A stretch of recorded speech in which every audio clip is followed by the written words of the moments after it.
I grew up in a small, middle-class family. My father was a government engineer, and I have three sisters. I am the eldest. Despite my father not being wealthy, we never felt deprived. We lived in a high-end neighborhood, owned an old car, and had access to a well-known club near our home, for which my father had held a membership since long ago. Because our home was close to the club, I spent my childhood there, and I excelled in an individual sport. My athletic success, combined with my noticeable good looks, made me a prominent and desirable young man among my peers. Although my parents warned me against arrogance, the constant attention from girls and young men wanting to befriend me often went to my head. It also helped that I had been treated as special among my sisters since childhood. My parents met my demands even at the expense of my sisters' needs, and they accepted this. My sisters were even proud of me in front of their friends. Despite the interest from others, I never had long-term or old friendships, as I was accustomed to others being more interested in me than I was in them. My friendships were numerous but shallow, and only one friend from middle school remained. Yet I felt no lack in my life, as the friendships with the girls at the club compensated for the absence of true friendship. My parents ignored their calls to me at home, claiming it was just the folly of youth that I would eventually outgrow, especially since I was excelling both athletically and academically, and never neglected my duties. When I reached my third year of university, a young, beautiful girl suddenly appeared at the club, catching my eye with her beauty, sadness, and fragility.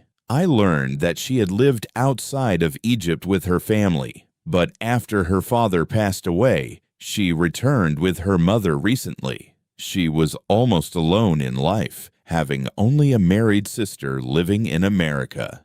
Before I could even think about getting to know her, she sought me out during training, expressed her admiration for me, and invited me to have tea with her and her mother at the club. I immediately felt her desperate need for my friendship and felt a sense of pity for her innocence reached the point of naivety. As I expected, she soon confessed her love for me, but she naively went further, expressing her desire to marry me as soon as possible. I was surprised by the idea because she was 20 years old and I was still a university student, but she smoothed over all the difficulties. She said she wouldn't demand anything, no dowry, no jewelry. Her apartment was large and luxurious, with a door that, if closed, divided it into two separate units. She lived off the income from her father's inheritance, and I wouldn't have to bear any of the house's responsibilities until I graduated, started working, and built my life. She asked for nothing in return but love, loyalty, and that I not abandon her halfway, as she would collapse completely if I did. Despite my astonishment at the idea, my heart softened toward her as she spoke of her orphanhood, her loneliness, and her lack of a father, brother, or man to rely on in her life. I thought about what she offered, took my third-year exams, and passed. She gave me a valuable gift and insisted I speak to my father about it. I spoke to my mother first, who strongly disapproved of me getting married while I was still a student dependent on my father. Then I spoke to my father. He thought for a long time and then agreed, hoping that marriage would protect me from the temptations of youth. His agreement was also based on his investigation, which confirmed that she came from a good family. We were married while I was in my final year of university, and nothing changed in my life except for the location. I moved to my wife's house, and my father allotted me a monthly sum to help with living expenses. I found my wife to be kind to an extreme degree. She loved me madly and had no work or preoccupation in life but me.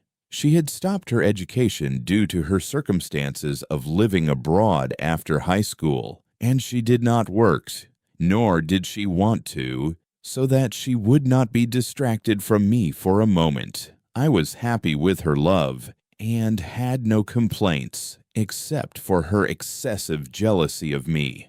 I graduated, and after a few months, thanks to my connections at the club, I found an excellent job at a bank. My wife was extremely happy about my work. She insisted on buying me 4 luxurious suits suitable for my new job. When I received my first salary, I handed it to her to manage, but she returned it to me in full and refused to let me contribute to household expenses for the next 5 years so that I could build my future and, with her help, buy a car. However, the troubles were always due to her excessive jealousy. My wife suspected my relationships in any girl or woman who called or spoke to me at the club or anywhere else. Because of this, conflicts would begin with her accusations, which I would answer with my own explosive anger. Then things would escalate into a fight and a rift that my wife could not bear for more than a few hours before she initiated reconciliation and apologized. The only serious conflict came because of her desire to have children, which I tried to postpone while I was a student. She accused me of betraying her and not wanting to be bound to her for the rest of my life, so I was forced by her insistence to agree. We had a beautiful child after 2 years. After the birth, I expected her preoccupation with me to ease, but I was living in an illusion. She would leave her infant with her mother and surprise me at the club, work, or my family's house to ensure I wasn't cheating on her. Little by little, I became suffocated by this siege, treated her violently, and embarrassed her in front of everyone, even repeatedly beating her harshly during our frequent arguments over this. I noticed she hid my abuse from her mother and complained about me to my parents, who advised me in vain. Eventually, one day, my nerves snapped, and I hit her in front of her mother. I was surprised that she did nothing more than stand between me and them, reminding me gently that I have sisters and that I wouldn't like it if someone hit them. I expected her to shun me or be cold toward me afterward, but she acted normally as if nothing had happened, making me feel ashamed of myself. Yet this didn't prevent the same story from repeating itself. In fact, it escalated, and I started abandoning our home for my parents' house, with my wife following behind me, breathless and crying, begging me to return, to the point where even my mother blamed me for this weakness toward her. The point is, exactly 5 years after the marriage, I found myself suffocated by her constraints, her jealousy, and her imprisonment in everything, and I returned to meeting and befriending girls. The problems between my wife and me multiplied, and I decided to abandon our home for long periods. During one of these periods, I met a new female colleague at the bank and felt comfortable with her because I found her to be the opposite of my wife in every way. She was smart, had a strong personality, was articulate, had a powerful presence and influence over others, and was strikingly beautiful, whereas my wife was kind and naive to the point of stupidity at times, submissive, weak, and could not hold a conversation except to express feelings of love toward me. I grew closer to this new colleague and learned she was divorced, had a child, and came from a wealthy family. After a few months, I found myself falling in love with her and pursuing her to marry me.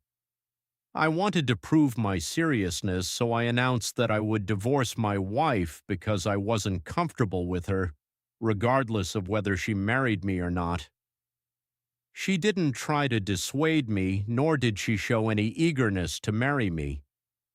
I told my wife of my desire to divorce her because she deserved a better person than me and because I didn't deserve her, and I asked her to accompany me to the registrar's office to finalize the divorce. She collapsed, cried, and kissed my feet, begging me not to do it, even if I hated her.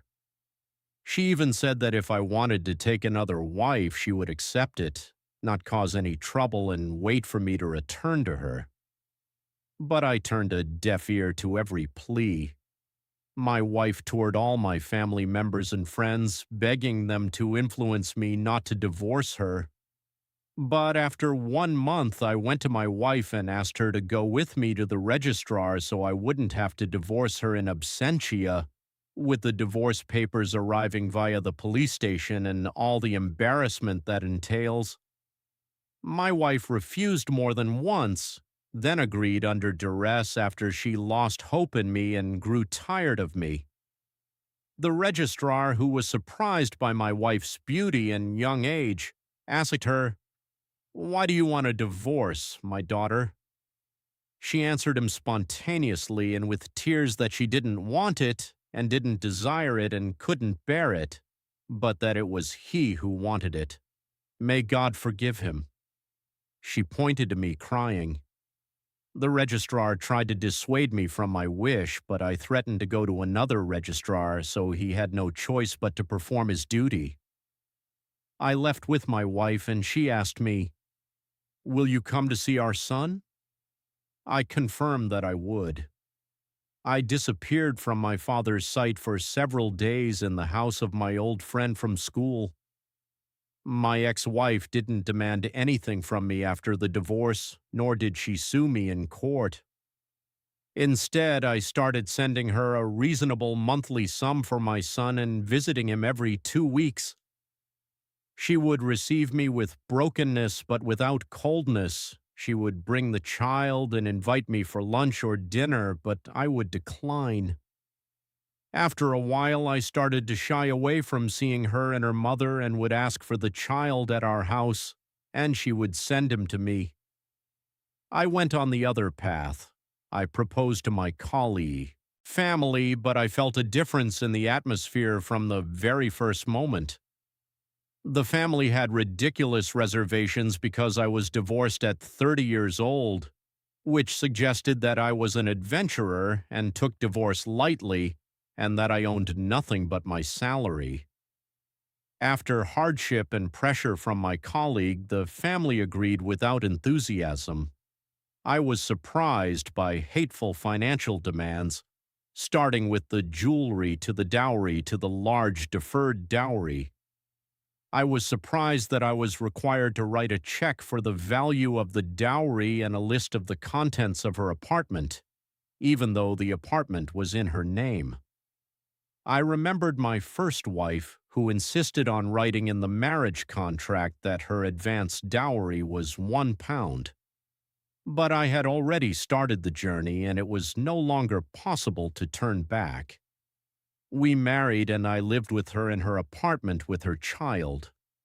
Her first demand was that I not enter my ex-wife's house and that I see my son only at my family's house. Her second demand was that I contribute my entire salary, except for the alimony amount I send to my son. We began our married life happy, then trouble started because of jealousy as well, but with the roles reversed. This time, unfortunately, I was the one who was jealous, suffered from doubt, felt insecure, and protested against her revealing clothes, her eye-catching makeup, her casualness in talking with colleagues and relatives, her frequent movement and going out without my permission, and her numerous social and family connections. She was the one who was affected, and she was amazed at my rigidity, mocked me, and did not respond to any plea on my part in this regard. In fact, she didn't listen or soften at all. If we fought, I would find her screaming at me, showing no care for me or attachment to me. Then I would find all her family members the next day looking at me with grim faces. As for a serious conflict, I found her stubborn, arrogant, and she would never concede or initiate reconciliation, and she wouldn't easily respond to my attempts at reconciliation.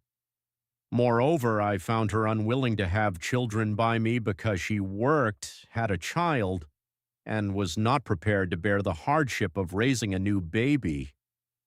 I felt a new sting in my dignity and my heart, and despite that, days passed with a little bitter happiness and much pain. Conflicts increased, and I succumbed to anger once and beat her to silence her screaming without the neighbors hearing. All hell broke loose. I found all her family members in my apartment after a while, and I heard from them and from her hurtful words, and the situation reached its peak.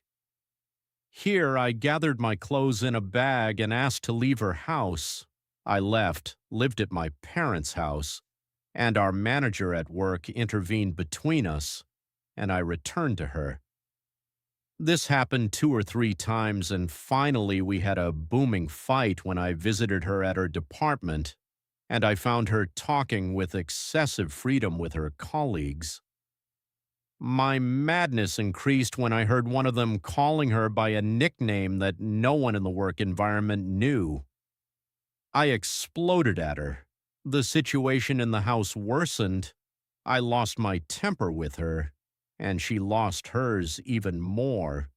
Then she surprised me by throwing my suitcase from the 3rd-floor balcony into the street and demanded a divorce. I could not bear more than that. After everything I endured, and after the resounding scandal in the building, I divorced her after 4 years of marriage, and I swore that if she returned crying and remorseful, I would never enter her apartment again, and I would force her to move to another building where no one had heard our voices.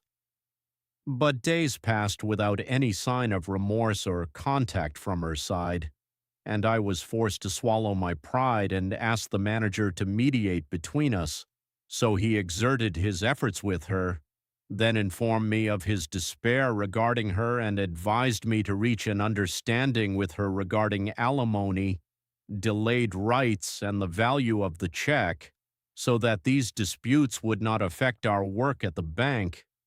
So I swallowed more of my pride and met her, and I asked her to return to life together and forget what happened.